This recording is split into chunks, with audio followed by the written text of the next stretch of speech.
Olá, eu sou a Daniela e hoje a gente vai falar um pouquinho de planejamento financeiro. Esse é um tema que eu acredito que devia ser dado em escolas, discutido com as crianças. Hoje, para conversar sobre esse tema com a gente vai falar com a Cecília Pereira, que é planejadora financeira, porém começou a carreira na área de TI. E o trabalho dela não é só organizar suas finanças, mas te ajudar a realizar os sonhos. Bem-vinda, Cecília! Obrigada, Daniela. Eu sou Cecília Pereira, sou planejadora financeira. Eu já atuo na área de finanças há 20 anos, Porém, em finanças pessoais desde 2010. Minha graduação foi em ciência da computação, posteriormente MBA em gestão empresarial. Minha paixão sempre foram os números, Mas desde a minha formação, eu já vinha buscando algo que eu pudesse conciliar a computação, a gestão, para ajudar pessoas. E quando eu, em 2010, ouvi dizer sobre a carreira do planejador financeiro, então eu fui conhecer e desde então não me vejo fazendo outra coisa. Que legal, bem-vinda, muito obrigada. E nessa conversa também nós vamos falar com a Ana Baraldi e com a Vitória Giroto. Ambas são criadoras do projeto Invista como uma Garota, um projeto que é uma roda de conversa sem tabu, sem julgamento, só entre mulheres, sobre dinheiro, consumo, investimentos, orçamento pessoal e de todos os nossos hábitos relacionados a isso. O projeto começou em julho de 2018. Bem-vindas, meninas! Bom, eu sou a Aninha, eu e a Vi que a gente começou o Invista como uma Garota faz um pouquinho mais de um ano. E a ideia principal é que a gente sabe que o conhecimento técnico tem muita gente falando na internet, mas às vezes falta o olho no olho, um pegar na mão.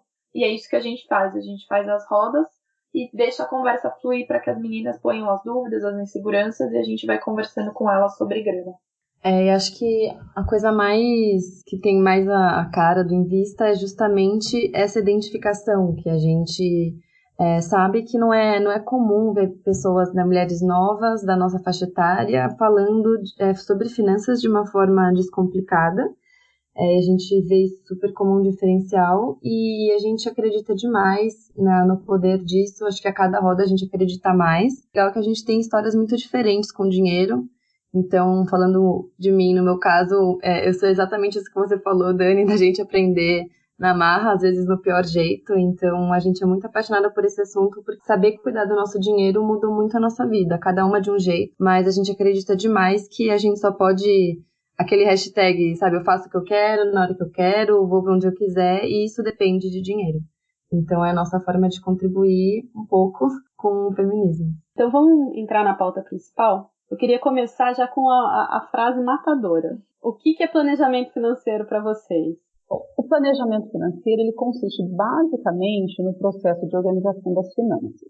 Então, é como vocês colocaram nessa questão do tabu de falar sobre grana, mas eu tento colocar o planejamento financeiro como um estilo de vida e não uma obrigação.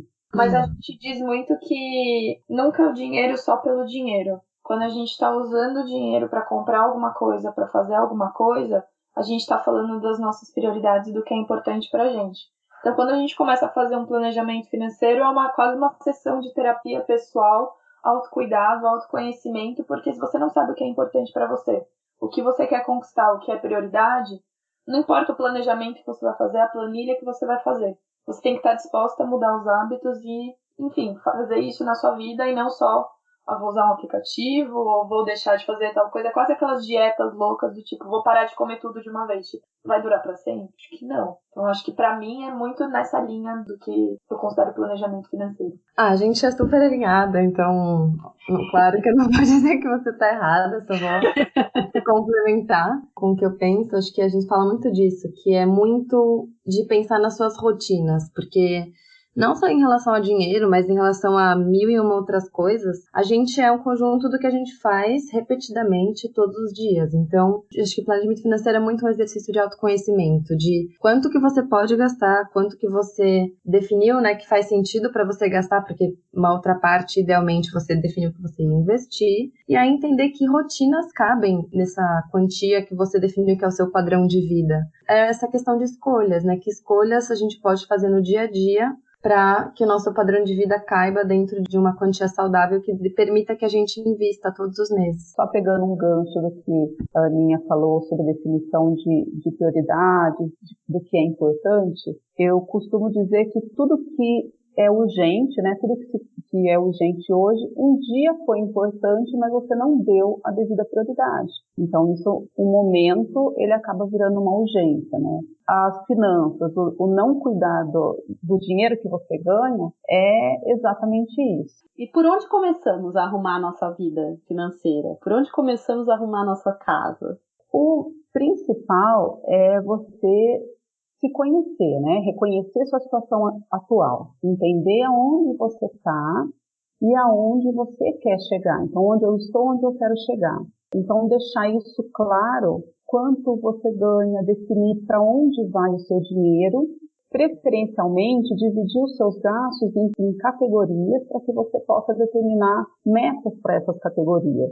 Eu acho que é muito disso que a Cecília falou mesmo. É quase uma foto de qual que é a minha situação hoje. Aí, às vezes, as pessoas paralisam nesse momento porque não querem enfrentar a realidade, mas é pegar onde estão todas as minhas contas, quais são as dívidas que eu tenho, quanto que eu tô pagando por isso. É ver um raio-x mesmo, tá, eu tô aqui. Essa é a situação que eu tô confortável, não tô? Putz, aí a gente vai para um próximo passo de desenhar um plano para chegar lá.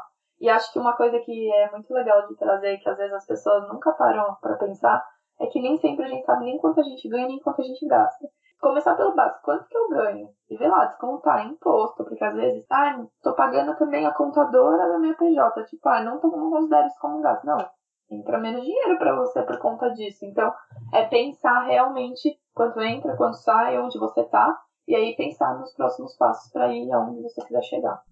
Concordo totalmente com vocês, que eu só adicionaria que entender, depois desse momento de identificar como que você tá, né, quando você ganha, quando você tá gastando e tal, isso é essencial muito porque se você não sabe como você tá gastando hoje, vai ser muito difícil você conseguir definir que hábitos você vai ter que mudar e quão distante ou não, né, quanto distante você tá desse padrão de vida que você definiu. Então, é bem parecido com dieta também, mas se você falar, eu vou comer fora só 3 vezes por mês. E vou gastar, sei lá, R$50 cada vez que eu sair, R$60, sei lá. Se você não tem noção de que você tá saindo 15 vezes por mês e gastando R$80 cada vez que você sai, você não tem noção do delta, né? Dessa diferença, do quanto que você vai ter que mudar a sua rotina para realmente conseguir ficar nesse valor que você definiu. É mais fácil você também ter metas realistas quando você sabe como você realmente está gastando hoje, né? Para entender, porque é um esforço grande para ir de como você está hoje para o que você definiu. A questão do planejamento é justamente conseguir alinhar a sua expectativa com a sua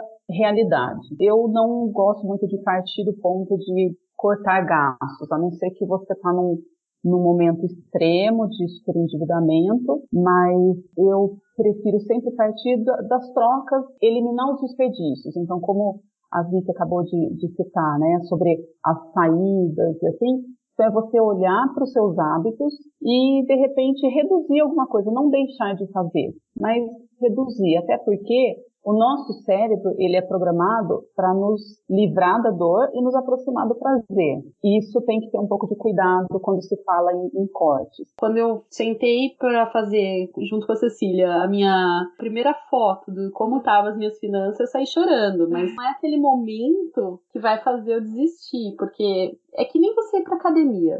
Você tem que criar o hábito, entendeu? Dói na primeira vez? Dói. Você não quer mais olhar? Você não quer mais olhar. Mas se você não olhar, nada vai mudar.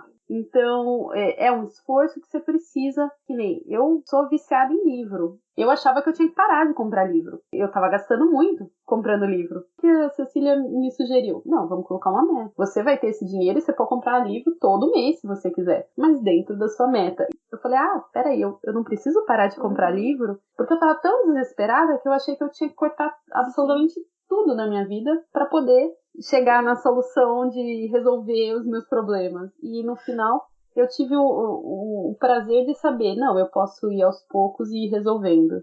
Acho que é por isso que elas frisaram bastante no começo de que é importante a gente entender o que é prioridade pra gente, né? Porque se eu tô gastando muito com uma coisa que não é prioridade, isso pode ser um problema. Agora, se é uma coisa que é prioridade, talvez não seja um problema. Obviamente, tem que estar dentro do que eu posso gastar, né? Também não é porque é prioridade que eu vou torrar todo o meu dinheiro com uma coisa que só porque eu gosto e é prioridade. Mas é muito por isso, assim, entender se é prioridade. Eu e a Aninha, a gente sempre costuma falar nas rodas.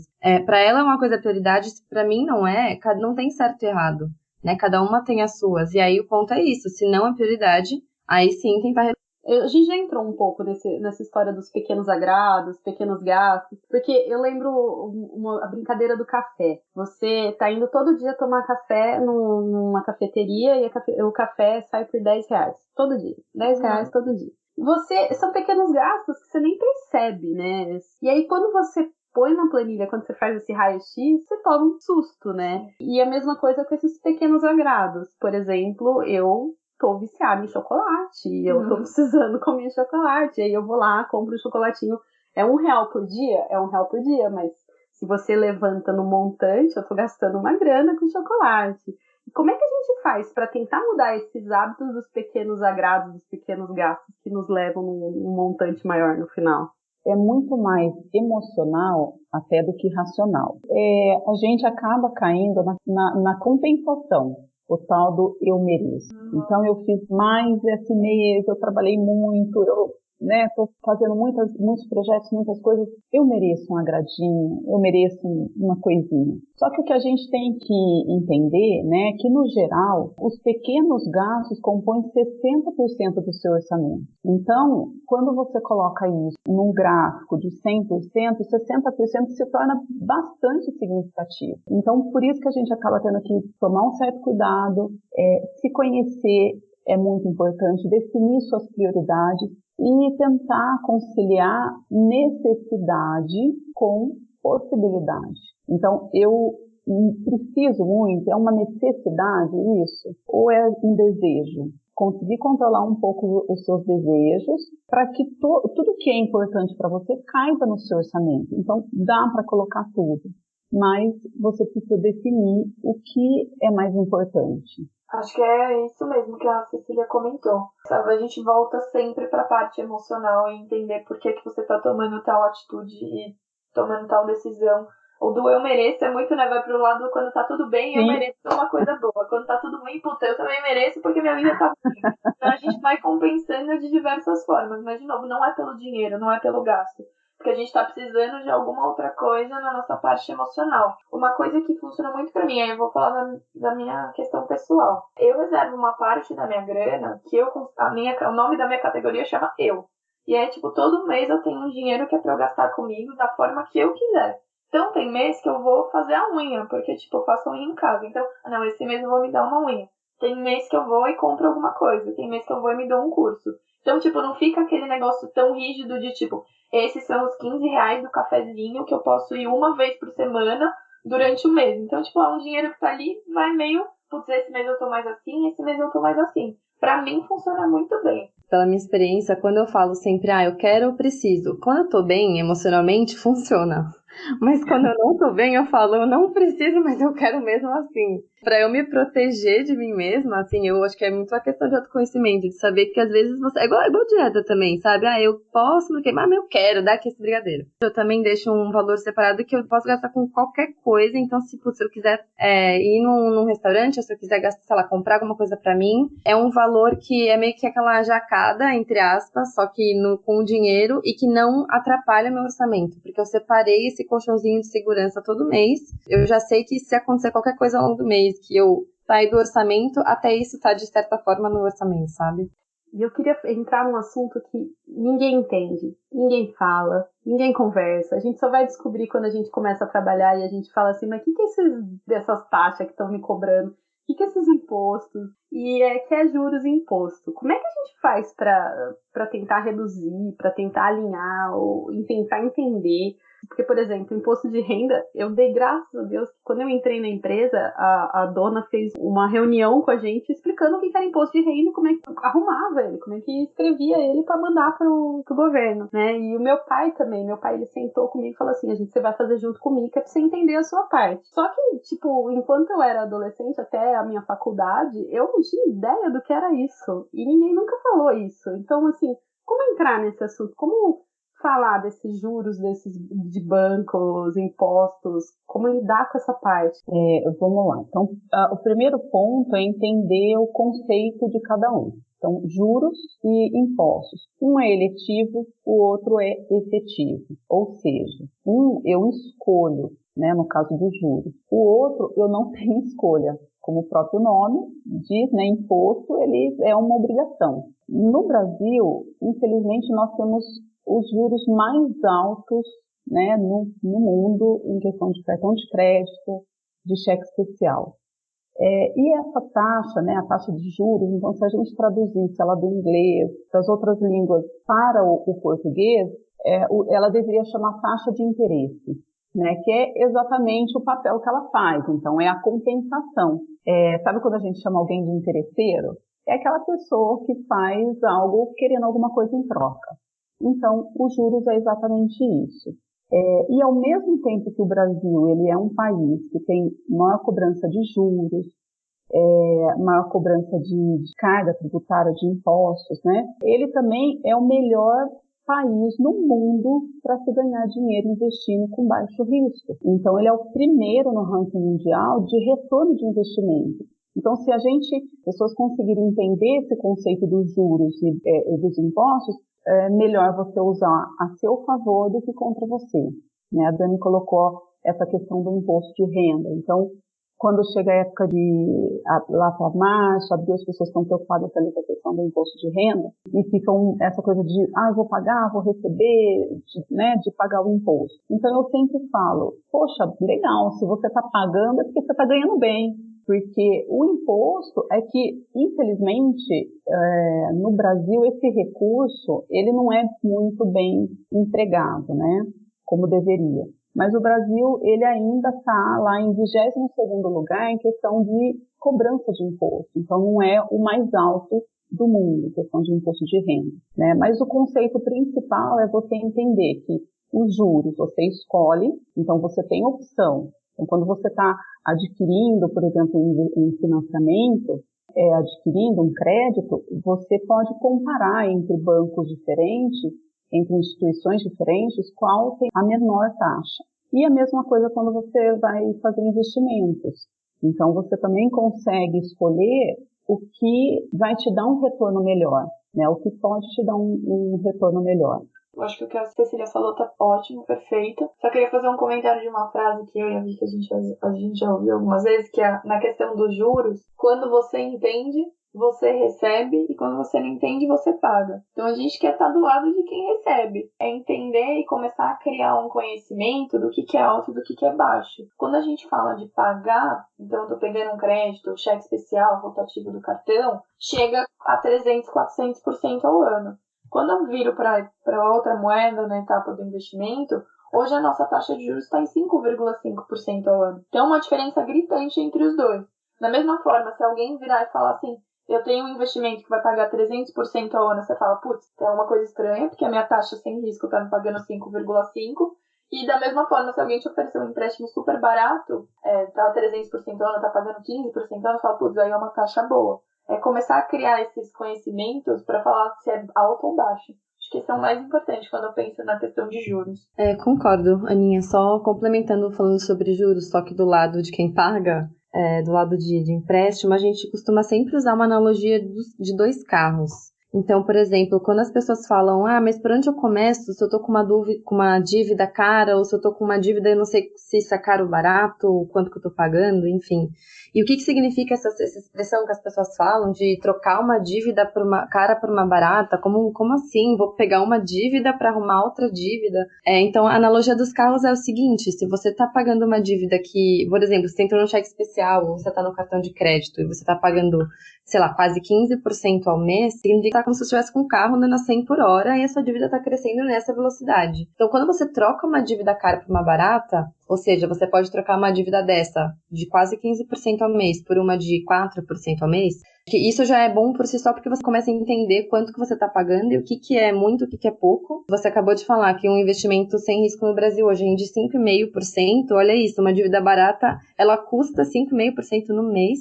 Já começar a ter essa noção é importante, mas daí quando você troca por uma dívida barata, você tá tirando a sua dívida de um carro praticamente descontrolado, a, sei lá, 150 por hora, e tá pondo num carro que ainda assim tá acelerado, ou seja, ainda assim é uma dívida que tem juros, só que ele tá a 30 por hora. Então você consegue muito mais fôlego para conseguir pagar, não deixar essa dívida crescer de uma forma tão absurda como ela estava crescendo antes. Então, uma dívida barata não é que ela não vai crescer ou que ela não tem juros.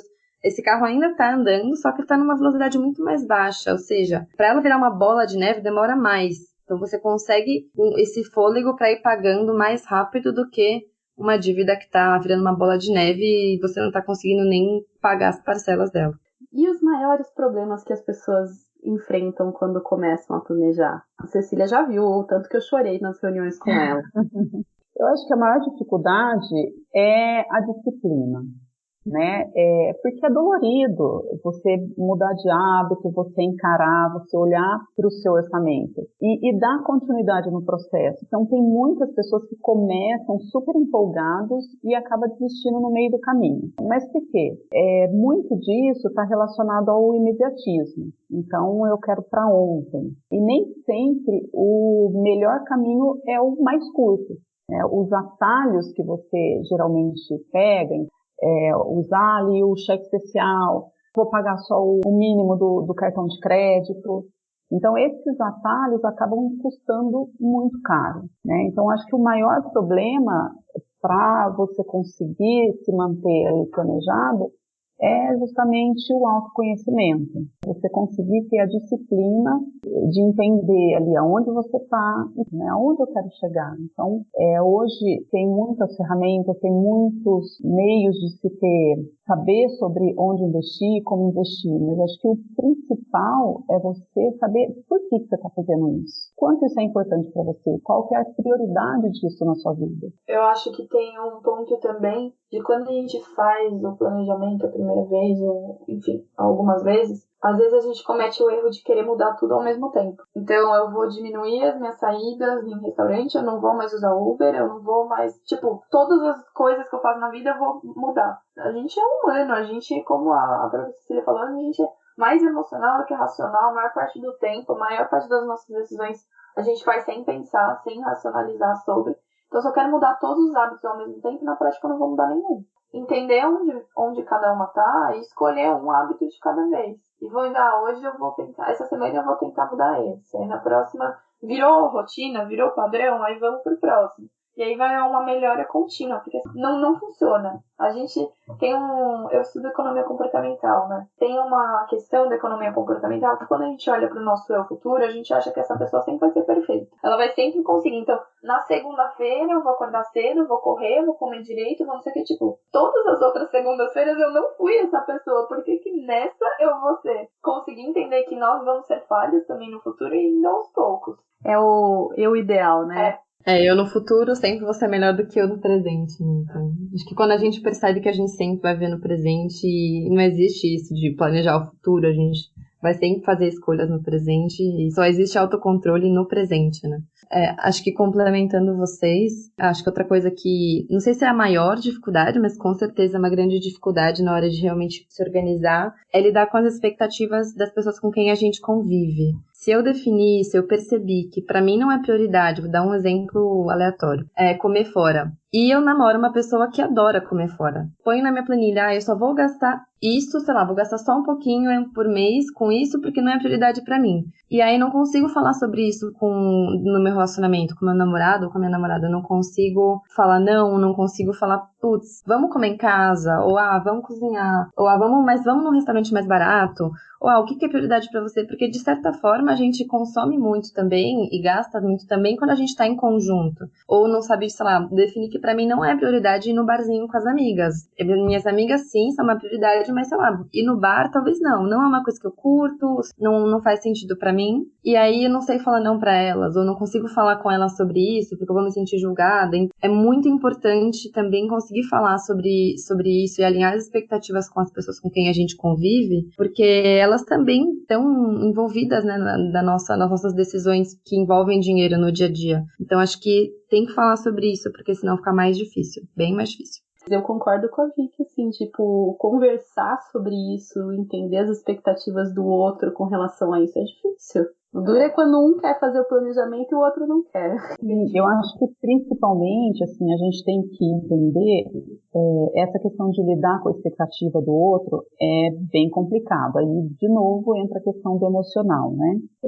Mas o que você tem que ter para você, o que a gente tem que ter para si mesmo, é que quando eu digo não para alguma coisa que eu gostaria de fazer, na verdade, o contrário, quando eu digo sim para uma coisa que eu não poderia fazer, eu estou dizendo não para as coisas que são prioridade para mim, né? Então eu falo que às vezes o não ele é libertador, assim. O difícil é o primeiro, né? A primeira recusa.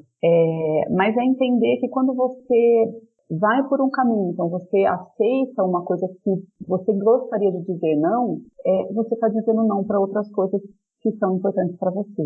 E como é que a gente faz para... A gente já falou sobre dívida, já falou sobre planejar, acertar o orçamento, mas agora vamos falar do lado bom. A gente quer realizar sonhos, quer planejar sonhos. Como eu faço isso?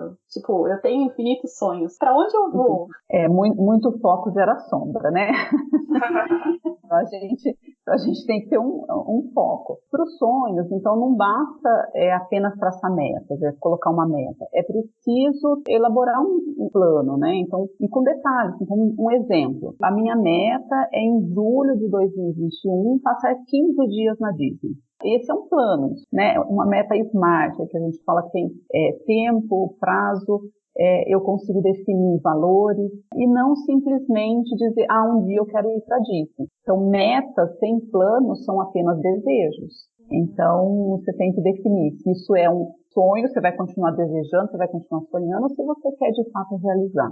Até coloco geralmente eu coloco lá que planos transformam sonhos em realidade. Então, é colocar no papel mesmo, traçar, fazer um passo a passo, como que você vai realizar aquele sonho.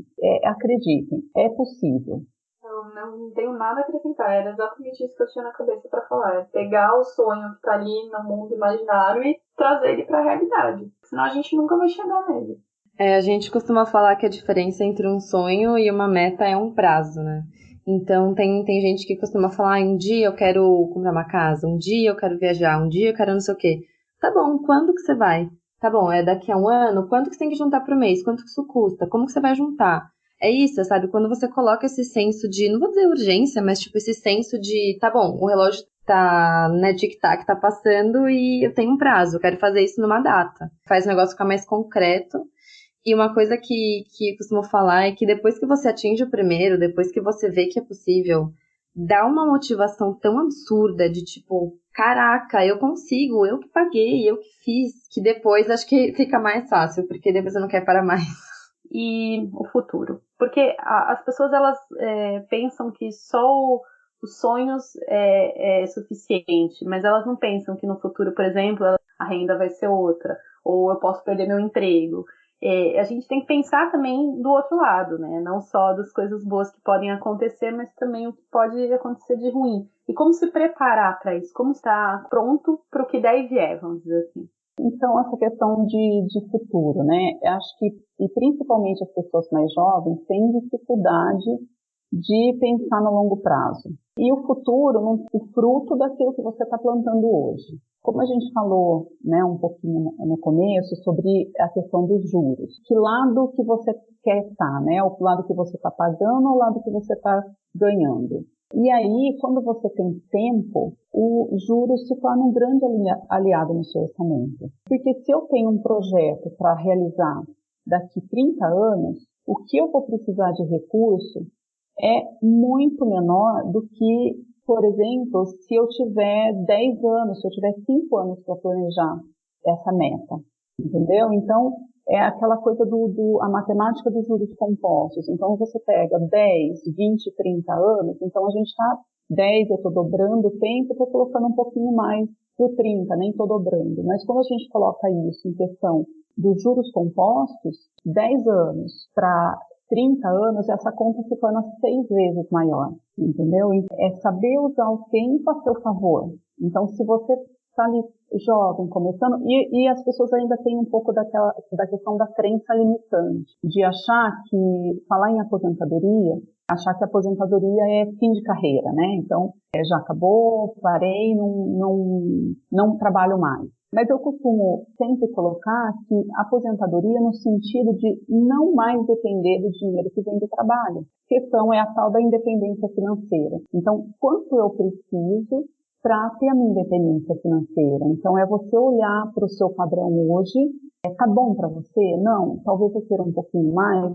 Então, qual é o padrão que eu quero ter? E conseguir desenhar isso, mapear esse padrão e criar um recurso para que você não fique dependente de uma macroeconomia, de o que está acontecendo no mercado, para que aquilo dê o que você precisa para ter a tua qualidade de vida. Então, planejamento futuro é pensar que é uma conta, né, que se você não começar a pagar hoje, quando estiver muito perto, ela se torna impagável.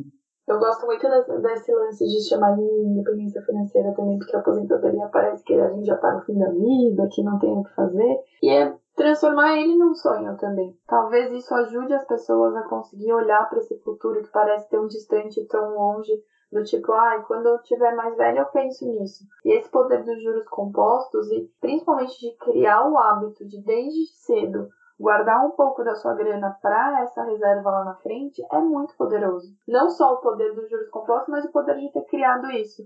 Você começa ganhando menos, começo de carreira, você guarda um pouquinho desse valor. E você aumenta o salário, você mantém o percentual, até aumenta um pouco do percentual. E vai fazendo isso ao longo da vida toda. Então é você usar as rotinas e as coisas automáticas da vida ao seu favor. Primeiro, transformar esse futuro em um sonho também. Dá pra ter uma mensagem muito bonita de eu poder tomar as decisões que eu quero. Às vezes eu tô no meu trabalho hoje porque é simplesmente minha fonte de renda. E se eu quiser fazer alguma outra coisa que se eu fizesse essa escolha mais cedo, eu não teria a grana que eu tenho hoje, mas agora eu já posso tomar essa escolha. Então é libertador. Nossa, a única coisa que eu tenho para acrescentar, porque eu concordo completamente com vocês, é que muita gente fala, eu não sei por onde começar, porque eu não sei como calcula esse valor, eu não sei quanto tem que ser, então mais pra frente eu organizo isso, assim, né, essa coisa de, no futuro eu vou ver. O que eu queria deixar é não deixe de começar só porque você não sabe exatamente qual tem que ser o valor, quanto tem que ser o rendimento e como calcula, tipo, só começa, pouco que você pode agora. Uma hora você vai querer sentar e definir esse valor, uma hora alguém vai te ajudar ou você vai achar essa informação, mas não deixa de começar só porque você não tem um número mágico, talvez, ainda na cabeça. Então, só para dar uma dica disso que a Vicky colocou, de como chegar nessa conta e assim, então eu falo que é a conta de padaria, que as pessoas costumam brincar que faz ali na anotação. Então é você pegar quanto você tem hoje, quanto você precisa hoje para viver, então qual o seu gasto mensal, e multiplicar esse valor por 250. Então é 250 vezes o valor que você precisa hoje. De início, às vezes quando você faz essa conta de antemão, você assusta um pouco. Aí é questão do alinhar a expectativa. Porque aí você vai alinhando isso com o tempo que você tem, com a possibilidade que você tem de montar essa reserva, tá? Então, fazendo uma conta por alto, assim, seria você pegar. Então, se hoje você precisa lá de 2.500 por mês, de 2.000 por mês, você vai pegar esse valor e multiplicar por 250. Então, eu teria que ter lá no futuro 500 mil. E às vezes as pessoas assustam, falam assim, poxa, 500 mil, não, então eu nem vou me esforçar porque eu não vou chegar lá. Mas se você começar cedo, com uma quantia em torno de R$300 por mês, você chega em R$500 mil, né? E aí você vai alinhando essa expectativa. Então, talvez eu não precise chegar no R$500 mil, e aí criar uma renda perpétua, né? Então, é uma renda que você vai tirando dessa reserva só o que rendeu, então você não vai mexer nesse patrimônio. Então, você vai alinhando sua expectativa mais ou menos por esse caminho. E por onde começar a investir esse dinheiro? Primeiro, acho que você tem que começar, o ponto de partida, né? Então, é determinar um percentual da sua renda. Então, eu colocaria aí, para quem está começando, fazer uma reserva, começando a guardar dinheiro, pelo menos 5% do que você recebe. De tudo que você ganha, você tira ali 5%. O ideal é você reservar em torno de 30%. Né? Então, tem pessoas que conseguem fazer uma reserva até maior, mas o ideal é ir em torno de 30% do que você recebe você reservar para os seus projetos. Então, projetos de curto, médio e longo prazo. Então, para quem está começando, uma reserva menor, criar um projetinho de curto prazo, porque a realização desse projeto vai te motivar a continuar. Então, não comece, por exemplo, pela sua aposentadoria, né, pela sua independência financeira, mas talvez comece por uma viagem que você queira fazer com os amigos daqui a um ano, ou visitar alguém que mora em outra cidade e assim. Então, você vai fazendo aquela reservinha todo mês, porque o que acontece? A gente ainda tem o hábito de investir o que sobra e quando sobra. Então, se você for investir o que sobra e quando sobra, acaba não sobrando, né? Então, tem que ser feito de forma intencional. Você tem que reservar uma parte da sua renda e, de preferência, começar determinando destino para aquele dinheiro. Porque se você só guardar por guardar, qualquer coisa que aparecer ali, uma viagem, um passeio, uma roupa, um sapato, você vai acabar utilizando esse recurso. Seria até mais simples, tá, Cecília? Eu acho que para quem nunca investiu e está paralisado com medo, 5% pode ser muito. Eu começaria com o mínimo que tem para investir. Tem lugares que você consegue começar a investir a partir de R$1. Pega uma graninha, tipo, seja R$1, seja R$30, seja R$100, seja R$1.000, o que te deixa confortável para dar o primeiro passo, e dá o primeiro passo. E aí vai aos poucos, vai aumentando esse passo. No próximo mês eu ponho um pouquinho a mais do que eu tinha colocado. Então, é começar simples, muito simples. Uma coisa que o mercado financeiro como um todo às vezes tenta vender é que você precisa entender todo o mercado para você começar. Isso não é verdade. Dá para você começar com instrumentos e possibilidades de investimento mais simples para você começar. Quando você se sentir preparada e pronta para dar um próximo passo, aí você estuda o próximo passo. Eu não preciso, para começar a montar minha reserva de oportunidade, minha reserva de emergência, entender tudo de ações e renda variável, porque esse dinheiro não vai ficar nesse lugar. Então eu não preciso saber tudo para começar. Eu acho que a gente tem que começar a tirar essas travas que o mercado coloca que assustam as pessoas. Começa com o que você tem. E essa dica de cair o dinheiro, já investe, é mágica. É muito poderoso conseguir fazer isso, porque a gente consegue se adaptar ao quanto dinheiro tem na nossa conta.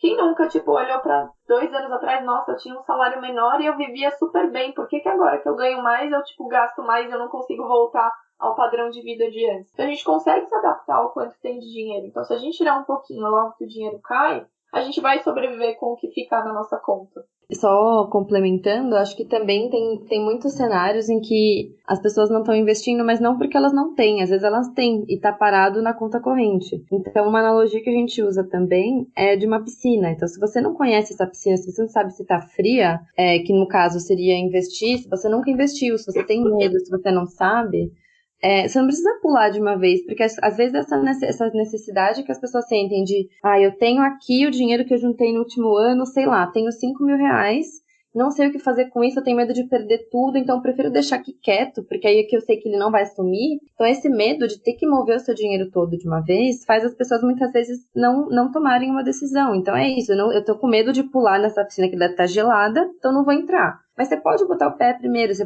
manda é o que a Aninha falou, uma quantia que não vai te deixar preocupado, ou que você não vai perder o sono. Sei lá, põe 100, põe menos, põe o que te deixa tranquilo. E aí você viu, rendeu um pouquinho, meu dinheiro não sumiu, tá tudo certo, eu consigo entrar, se eu quiser olhar 1000 vezes durante o dia, ele vai estar lá, ele não sumiu, ele não caiu. E aí sim vai levando o restante que você tem. Eu acho que a gente vê vários cenários disso, assim, tem pessoas que têm dinheiro, elas só não estão investindo porque tem medo de começar, às vezes não é nem uma dificuldade de guardar, então tem vários cenários, e para esse especificamente a gente gosta de recomendar que comece pequeno, comece com um pouquinho para perder medo, e aí depois vai mais fácil. Complementando, você estava falando, né, a gente vai expandindo os nossos gastos conforme a gente vai ganhando mais. Existe uma lei para isso. Sim. Chama Lei de Parkinson.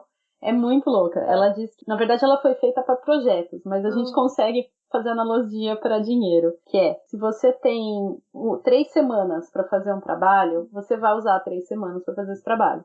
E se você tem 3 dias para fazer esse mesmo trabalho, você vai fazer o trabalho em 3 dias. Então, é o que eu penso por dinheiro. Você tem X reais e você vai gastar X reais. Aí você começou a ganhar X mais Y. Você vai gastar X mais Y. Você aumenta seu gasto.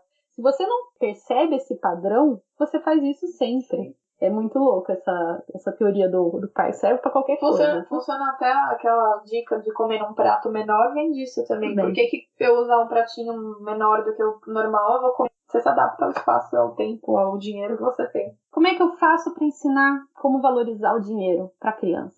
A criança, ela já começa ali na fase dos 3, 4 anos, pedir coisas, né? Pedir um brinquedo, pedir um chocolatinho quando vai no supermercado. Então, esse é o momento de iniciar a orientação com a criança. E não é falar para ela o que rende mais, o que rende menos, mas é de forma lúdica ali na linguagem que a criança ainda está, né, entendendo, e começar a mostrar para ela que tem coisas que são parecidas, mas que têm valores diferentes. Colocar para a criança as prioridades. Então, se você já deixar pegar tudo o que quiser, então você vai dando aquele padrão. Então, ela vai entendendo, porque ela está com o HDzinho dela ali zerado, né? Ela está começando a armazenar informações.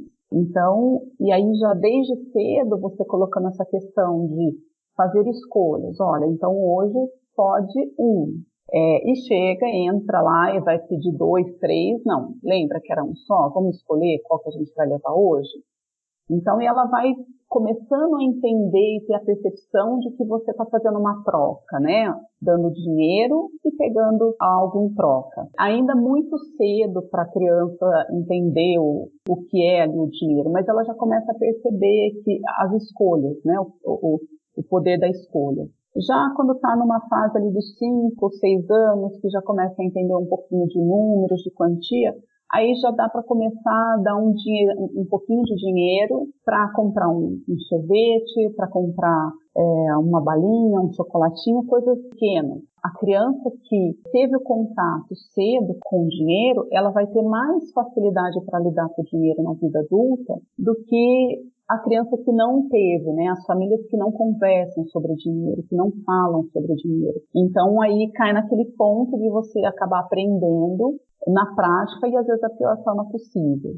Podendo começar desde cedo é super importante, né? A primeira fase ali dos 5, 6 até os 10 anos, introduzir semanada, porque a criança ainda não consegue lidar com a questão do tempo, né? Um mês é muito tempo para eles lidarem com o dinheiro, e a partir dos 10 anos, sim, aí eles já conseguem lidar com a questão da mesada. Então, tem crianças que já ganham cofrinhos quando pequenos, né? Então, eles vão começando a perceber que ele vai juntando ali, que ele vai acumulando e que ele consegue, com um pouquinho, com uma moeda, num prazo de tempo, comprar aquele brinquedo que ele queria de Natal, do Dia das Crianças, do aniversário.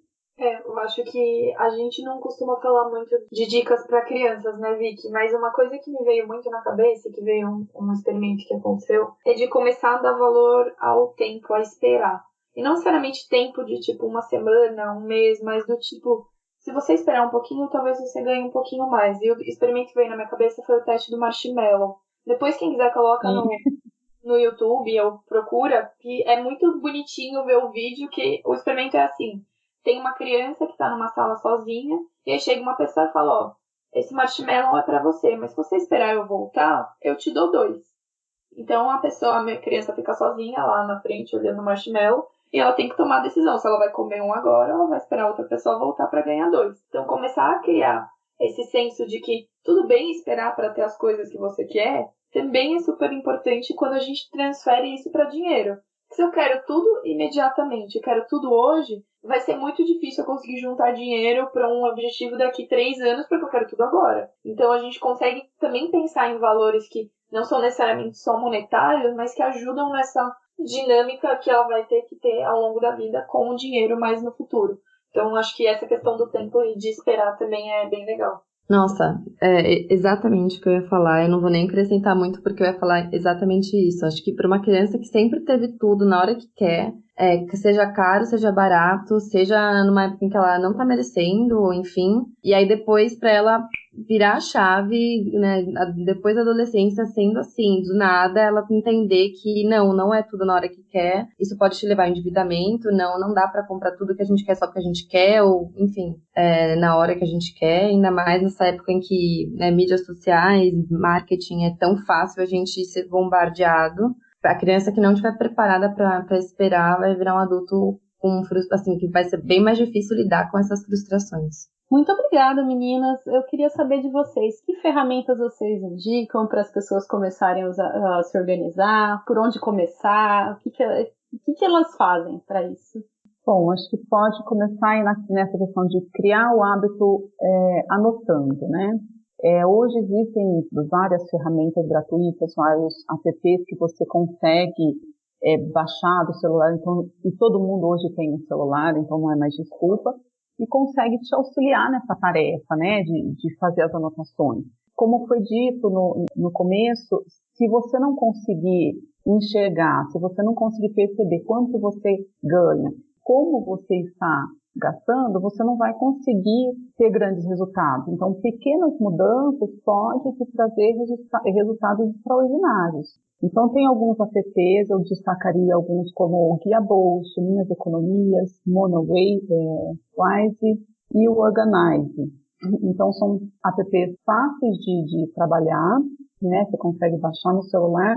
Então, da onde você estiver, você consegue colocar os dados. O que eu ia falar é que, para mim, antes de ir pro aplicativo, é uma sessão de autoconhecimento mesmo, de sentar e desenhar prioridades. Pegar esse momento que aparentemente é chato, olhar pro meu dinheiro e transformar em algo gostoso. Então, se eu sou uma pessoa que gosta de café, faz um café, põe uma música gostosa. Se eu gosto de vinho, cerveja, faz um momento como se fosse de autocuidado, como se fosse pôr uma máscara no rosto e olhar para o seu dinheiro porque é a sua prioridade. E aí, na questão de ferramenta, tem gente que funciona com aplicativo, tem gente que funciona com planilha, tem gente que funciona com anotação no papel. Então, é entender o que para você é mais tranquilo de seguir e não fazer só eu acho que o app é o melhor porque tá no meu celular a qualquer hora. Mas se você não gosta de usar celular, não vai funcionar se você for pro app. Então, é entender o que funciona com você e seguir essa estratégia. Ainda bem, tem muito conteúdo na internet, então procura se informar também, acho que vê o que outras pessoas fazem, pergunta para as amigas, pergunta para as pessoas que você conhece, como que você cuida, o que você faz, e vai criando o seu próprio método para olhar para o seu dinheiro da forma que você se sinta mais confortável. Uma coisa que a gente já viu em várias rodas é que tem muitas vezes as meninas desabafam falando... mas me falam para anotar os gastos e aí eu anoto e não sei o que fazer com aquilo, ou já esqueci de anotar 2 dias seguidos, aí já lascou, eu não consigo mais. Então é isso que eu concordo muito com você, Aninha. Cada uma tem o seu jeito. E falando por mim, eu já tentei várias coisas, mas eu amo planilha. Pra mim é o que funciona e tem, né, pra muita gente funciona, pra muita gente não funciona. Uma coisa que eu acho muito legal é você conseguir ter uma visão do seu ano. Eu anoto lá quanto que eu ganho, a primeira coisa é quanto que eu vou investir, então que é a primeira coisa que eu faço. Depois, quais são o que eu gasto, que é fixo, né, o que é essencial todo mês. Depois, enfim, eu vou fazendo tipo uma cascatinha, que é uma coluna.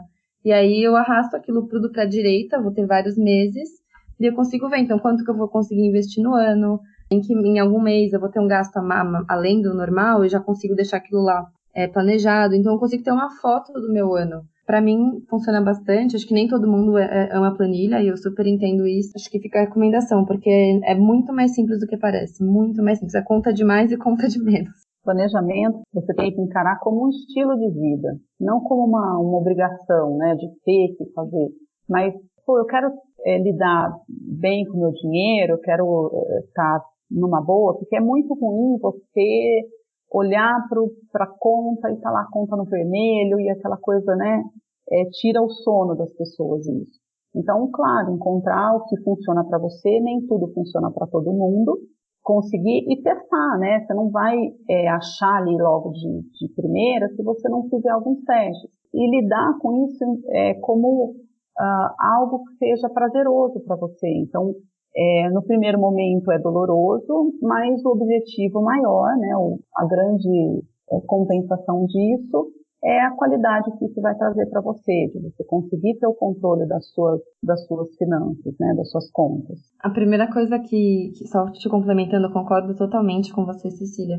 Eu pensei, né, quando você falou que vira prazeroso, eu pensei, nossa, alguns anos atrás, ia falar, pelo amor de Deus, como assim prazeroso? E deve ter gente ouvindo que talvez pense isso, mas é muito real. Cada um, né, tem a sua frequência para organizar suas finanças, e eu todo final de semana faço isso que a Aninha falou, a gente sempre gosta de falar, isso é um momento de autocuidado, né? E aí, sei lá, ou faço uma máscara no rosto, faço um chá, enfim. E eu percebo o quanto isso me ajuda a não ficar ansiosa, o quanto isso me deixa tranquila, porque todo final de semana eu coloco lá o que eu vou gastar, o que eu gastei, eu organizo meu mês, eu vejo como tá a minha fatura, e eu me sinto tranquila, porque eu falo, ok, agora tá tudo bem, porque eu meio que tô no controle de novo, assim.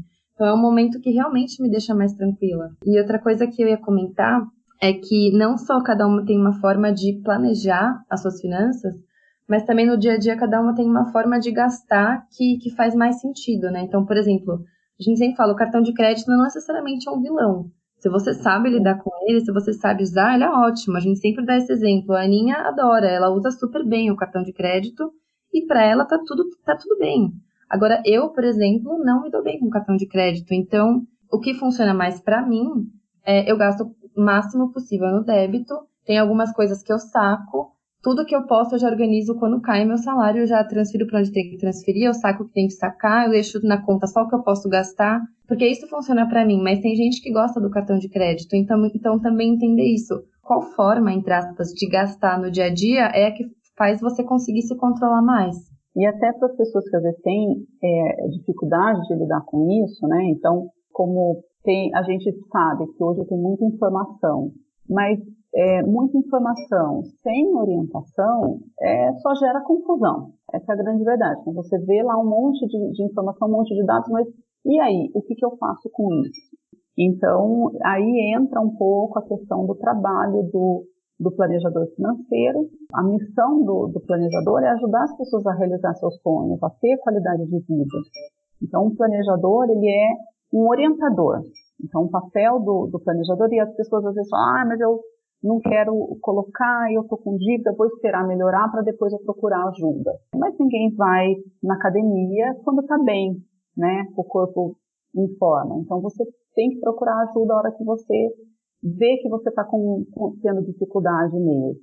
E você vai ver que não custa caro. Acho que o que custa caro é a gente não ter informação, né? Então, o que você paga de juros, isso é um dinheiro que você não tem de volta. Então, às vezes vale a pena você investir um pouquinho para ter uma melhor orientação de como lidar aí com as suas finanças. E onde as pessoas podem te achar, pessoal? E o que vocês gostam de conversar? Que redes sociais vocês estão? A gente tem um grupo no Facebook que chama Invista como uma Garota. E é meio que uma extensão das nossas rodas. Então as conversas continuam lá depois das rodas presenciais. E tem o nosso Instagram também. E a gente tenta trazer o que acontece nas rodas para lá para atingir mais pessoas. Porque as rodas têm um limite de pessoas. Então esses são os nossos dois principais lugares, né, Vicky? Nosso Instagram é @invista como uma garota, não tem segredo. E você, Cecília? Eu tô no Facebook também, Cecília Pereira. Também pode estar aí divulgando o meu e-mail, que acho que fica até mais fácil, porque são questões, às vezes, questões pessoais, alguma dica, né, quer tirar alguma dúvida, que é o ceciliapereira.ma@gmail.com. Então, vai ser um prazer imenso aí, né, poder estar tirando dúvidas, estar dando dicas para vocês. Legal, a gente vai deixar todos os contatos, todos os links, até mesmo as ferramentas que a gente citou aqui, vão estar na descrição do podcast, no artigo do podcast. Gente, eu queria agradecer muito essa conversa, foi muito legal, foi bastante coisa que vai passar para todo mundo, acho que tirou muitas dúvidas aí da galera. E muito obrigada mesmo por esse tempo. A gente que agradece o convite. Obrigada a você. Com certeza. Fiquem de olho nos próximos episódios do podcast. A gente tem muita coisa interessante aí agendada para trazer para vocês. Muito obrigada por vocês estarem ouvindo a gente.